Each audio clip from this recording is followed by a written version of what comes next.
Good morning students, I am Smriti Gusai and today we are going to talk about chapter 10th of class 11, that is cell cycle and cell division. अब chapter number 8 में पढ़ चुके होंगे कि cell क्या होता है। हमने बात कर ली है पूरे सेल की।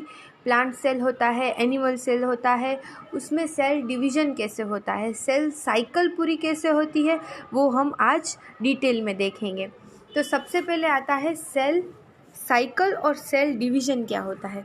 सेल साइकिल यानी कि पूरी जो एक सेल में से दूसरे दो डॉटर सेल बनते हैं उसे कहते हैं पूरे सेल साइकिल। उस पूरी प्रोसेस को कहेंगे हम सेल साइकिल। और सेल डिवीज़न किसको कहेंगे? एक में से दो डॉटर सेल बनना, उसे कहेंगे हम सेल डिवीज़न। लिविंग ऑर्गेनिज्म के कैरेक्टरिस्टिक क्या होते हैं? कोई भी लिविंग ऑर्गेनिज्म होता है वो क्या करता है?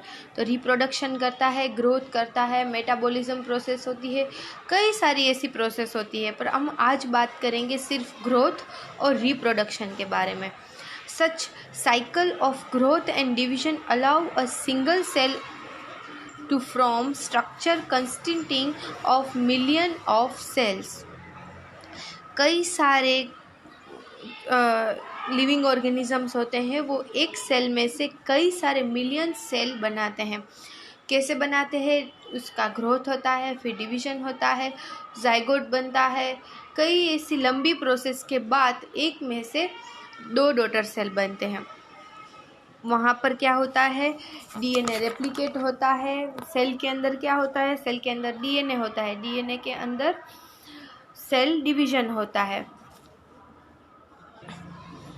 अब हम बात करें सेल साइकिल के बारे में, तो cell division is a very important process in a living organism.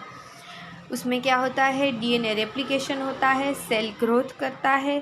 The sequence of events by which a cell duplicates its a genome, synthesis the other constituent of the cell and eventually divides into two daughter cell, it's termed cell cycle. मैंने अभी बात की कि cell cycle किसे बोलते हैं, कि एक सेल में से दूसरा दो डॉटर सेल बनना, वो पूरी प्रोसेस को हम कहेंगे cell cycle. Cell division is a very important process for living organisms. DNA उसमें क्या होता है? रेप्लिकेट होता है, फिर सेल ग्रोथ करता है। वो हम देख रहे हैं एक छोटी सी ड्राइंग के द्वारा। आपको ये ड्राइंग दिख रही है, इसमें क्या हो रहा है? एक छोटा सा सेल है, ग्रोथ होता है उसमें और ये बड़ा हो जाता है। देन उसमें सेल डिवीज़न होता है और दो डॉटर सेल बनते हैं। इस पूरी प्रोसेस को हम क्या कहेंगे? Cell cycle and cell division. सबको दिखाई दे रहा है, ये सिंगल सेल है, ग्रोथ होके ये बड़ा हो रहा है, उसके बाद दो डॉटर सेल बन रहे हैं, उसे कहेंगे, पूरी साइकिल को कहेंगे cell cycle and cell division.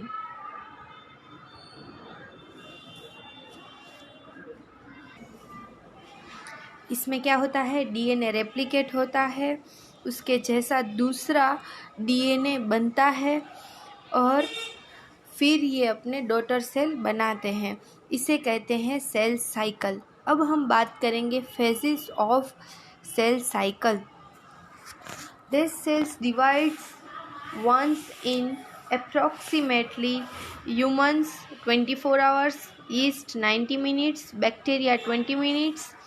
ये जो सारी पूरी साइकिल होती है वो कितने टाइम तक हमारे ह्यूमंस में होती है? तो 24 आवर्स लगते हैं एक सेल में से दूसरे दो सेल बनने के लिए।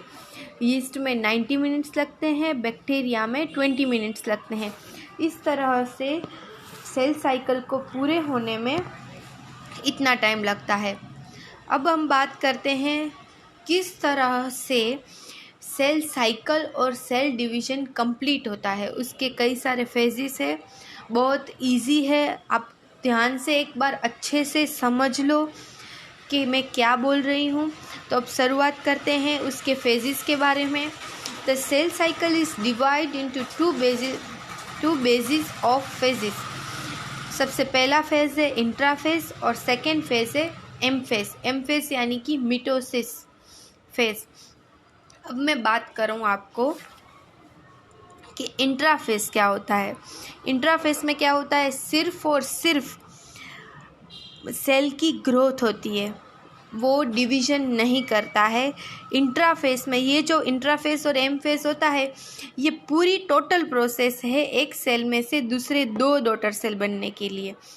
ये ऐसा नहीं है कि इंट्राफेस में एक सेल में से 2 बने, एम फेस में एक में से 2 बने, ऐसा नहीं है। ये पूरी प्रोसेस को हम कहेंगे सेल डिवीज़न। ठीक है, तो सबसे पहला आता है इंट्राफेस। इंट्राफेस में क्या होता है, सिर्फ और सिर्फ सेल की ग्रोथ होती है, उसमें डिवीज़न नहीं होता है, डीएनए रेप्लिकेट नहीं होता है। अब हम बात करते हैं इंट्राफेस के फेजेस के बारे में। इंट्राफेस में 3 फेजेस है, G1 फेज, एस फेज यानी G2 फेज। G1 को कहते हैं गैप 1, एस को कहेंगे सिंथेसाइज एंड G2 को कहेंगे गैप 2 फेज।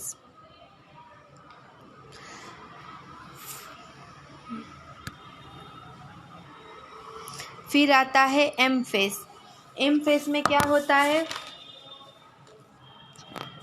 एम फेज में होते हैं 2 टाइप्स होते हैं, एक होता है कैरियोकाइनेसिस एंड एक होता है साइटोकाइनेसिस। अब ध्यान से सुनो, सबसे पहले सेल की ग्रोथ होती है, फिर उसका कैरियोकाइनेसिस डिवाइड होता है, फिर उसके बाद साइटोकाइनेसिस डिवाइड होता है। इस सारी पूरी प्रोसेस को कहेंगे सेल डिवीज़न। अब कैरियोकाइनेसिस में भी 4 टाइप्स हैं। फर्स्ट है prophase, metaphase, anaphase and telophase. अब इनके बारे में डिटेल में हम नेक्स्ट वीडियो में बात करेंगे।